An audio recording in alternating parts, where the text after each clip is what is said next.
नमस्कार, खबरों की खबर में आपका स्वागत है। मैं हूं तृप्ति।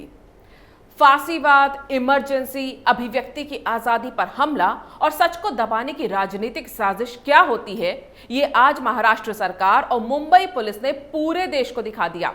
रिपब्लिक टीवी के एडिटर इन चीफ जो लगातार मुंबई पुलिस और महाराष्ट्र सरकार पर सुशांत सिंह राजपूत के केस में, दिशा सालियान की मौत के मामले में, पालघर के साधुओं की लिंचिंग के केस में महाराष्ट्र सरकार और मुंबई पुलिस से सवाल पूछ रहे थे, उन अर्नब गोस्वामी को मुंबई पुलिस ने गिरफ्तार कर लिया है। खास बात यह है कि एक बंद हो चुके केस को दोबारा खोलकर अर्नब को गिरफ्तार किया गया है। यह अचानक गिरफ्तारी क्यों की गई, बंद कर दिए गए केस की फाइल क्यों खोली गई, उसकी टाइमिंग और उसके पीछे की मंशा क्या है और क्यों रिपब्लिक टीवी, बीजेपी और अर्नब का परिवार इसके पीछे सोनिया गांधी का हाथ बता रहे हैं। पहले तो यह समझ लीजिए कि सुशांत सिंह राजपूत, दिशा सालियान, बॉलीवुड के ड्रग एंगल और बॉलीवुड के अंडरवर्ल्ड कनेक्शंस पर जो बात कर रहा है वो महाराष्ट्र सरकार और मुंबई पुलिस का शिकार हो रहा है। अर्नब से पहले साहिल चौधरी, विभोर आनंद जैसे कई लोगों को मुंबई पुलिस ने सुशांत सिंह राजपूत के केस में बोलने पर गिरफ्तार किया है।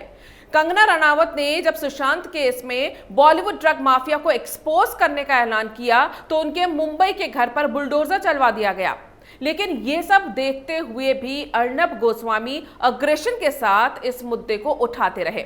हैरानी की बात तो यह है कि अर्नब के सवालों के जवाब देने के बजाय महाराष्ट्र सरकार और मुंबई पुलिस तरकीबें ढूंढती रही कि किस तरह अर्नब गोस्वामी को चुप कराया जाए। इसीलिए अर्नब को गिरफ्तार करने के लिए जाल काफी दिनों से बुना जा रहा था, जिसमें टीआरपी के फर्जी केस से लेकर विधानसभा विशेषाधिकार हनन जैसे मुद्दे उठाए गए और अब बंद हो चुके केस को दोबारा खोलकर अर्नब गोस्वामी को अरेस्ट कर लिया गया है। ये बताने से पहले जरा देख लीजिए कि किस तरह से अर्नब को गिरफ्तार किया गया। जानना इसलिए जरूरी है क्योंकि जो उनके घर पर पुलिस की कार्रवाई का वीडियो दिखाई दे रहा है, ये देश को मुंबई पुलिस का वो चेहरा दिखाता है जिसे लेकर अर्नब गोस्वामी सवाल उठा रहे हैं। अर्नब का आरोप है कि सुबह सुबह मुंबई पुलिस की टीम अर्नब के घर पहुंची। पुलिस के पास ना कोई सम्मन था, ना कोई दस्तावेज या कोर्ट के कोई कागजात थे। इस टीम को लीड कर रहे थे मुंबई के एनकाउंटर स्पेशलिस्ट सचिन वाजे। हथियारों से लैस यानी AK-47 जैसे हथियारों से लैस पुलिस ने अर्नब के घर पर ऐसे धावा बोला जैसे वो किसी आतंकवादी को पकड़ने आए हों। रिपब्लिक टीवी ने अर्नब की गिरफ्तारी का पूरा वीडियो जारी किया है, जिसमें अर्नब गोस्वामी लगातार मुंबई पुलिस पर आरोप लगा रहे थे कि उनके साथ मारपीट की जा रही है। उनके बेटे तक के साथ बदसलूकी की गई। उनकी पत्नी से पुलिस कुछ कागज साइन करवाने के लिए दबाव बनाती दिखी। उनके इन-लॉज के साथ भी बदसलूकी करने के आरोप लगाए गए। अर्नब ने यह भी कहा कि उन्हें उनके परिवार से बात नहीं करने दी जा रही थी और लंबी बहस के बाद मुंबई पुलिस अर्नब को जबरदस्ती खींचती हुई बाहर ले गई। उन्हें उस पुलिस वैन में धकेल दिया गया जिसमें संगीन अपराधियों को ले जाया जाता है। जाते जाते भी अर्नब लगातार बोल रहे थे कि मेरे साथ मारपीट की गई है, मुझे असॉल्ट किया गया है। मुंबई पुलिस की ये सारी कार्रवाई पूरे देश ने देखी, जिसके बाद देश भर में अर्नब के सपोर्ट में लोग आवाज उठा रहे हैं और उनके विरोधी जो हैं वो कानून का हवाला देकर पुलिस की कार्रवाई को सही बता रहे हैं।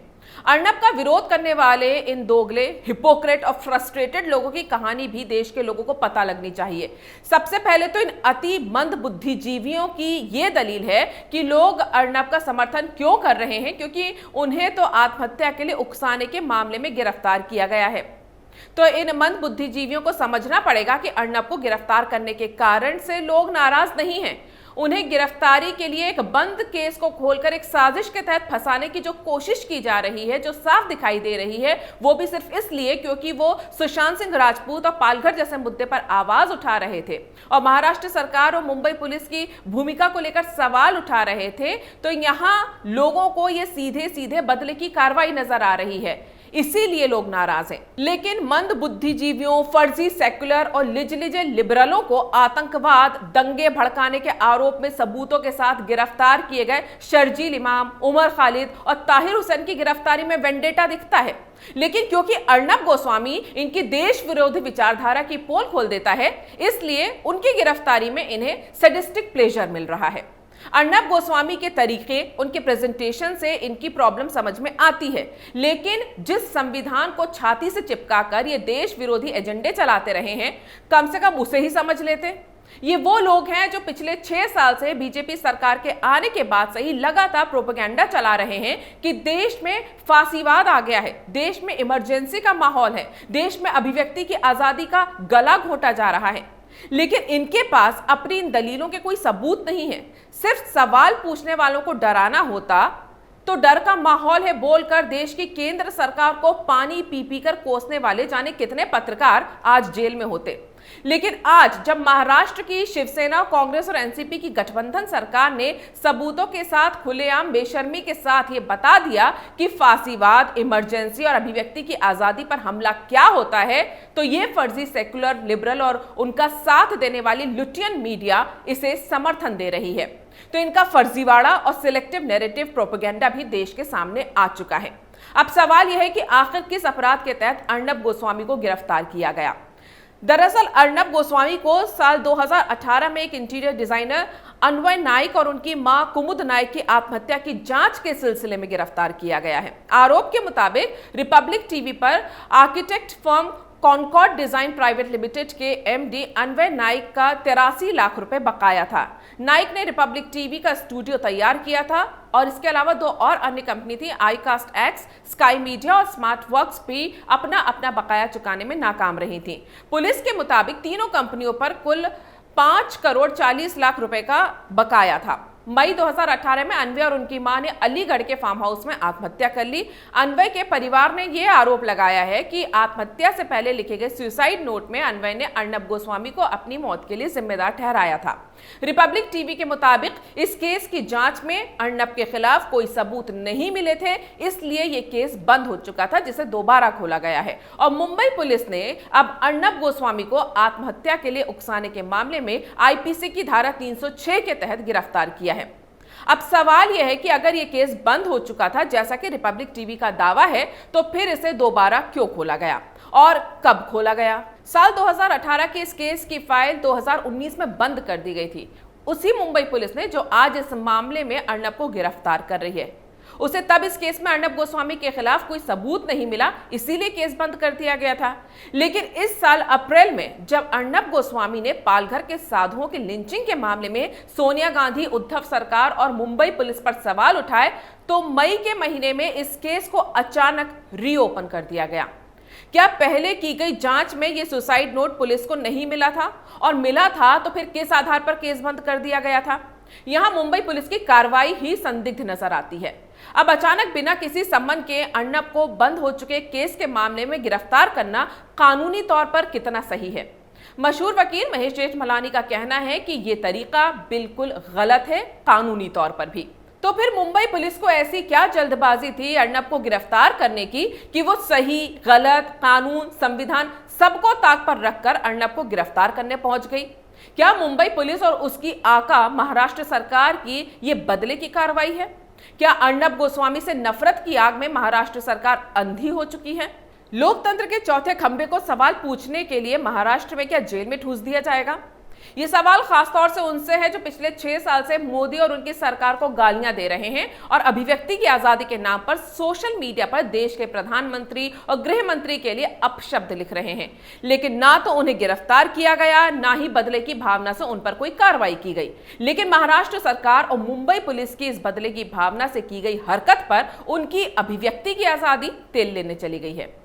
अर्नब गोस्वामी से महाराष्ट्र की अघाड़ी सरकार को बड़ी तकलीफ तब शुरू हुई जब अप्रैल में पालघर के साधुओं की लिंचिंग को लेकर रिपब्लिक टीवी ने महाराष्ट्र सरकार पर सवाल उठाए थे। रिपब्लिक टीवी ने सीधे तौर पर सोनिया गांधी पर निशाना साधा था, जिसे लेकर देश भर में कांग्रेसियों ने अर्नब के खिलाफ दर्जनों एफआईआर दर्ज करवा दी थी। अर्नब पर कथित कांग्रेस कार्यकर्ता ने स्याही फेंककर मुंबई में हमला भी किया था। उस वक्त भी मुंबई पुलिस ने अर्नब गोस्वामी को बुलाकर 12 घंटे तक पूछताछ की थी। लेकिन इस केस में मुंबई पुलिस अर्नब गोस्वामी का कुछ बिगाड़ नहीं पाई। लेकिन सुशांत सिंह राजपूत की मौत के बाद जब देश भर में सुशांत के फैंस ने मौत को लेकर हत्या का शक जताया, तो अर्नब गोस्वामी ने इसे लेकर महाराष्ट्र सरकार और मुंबई पुलिस से सवाल पूछने शुरू कर दिए।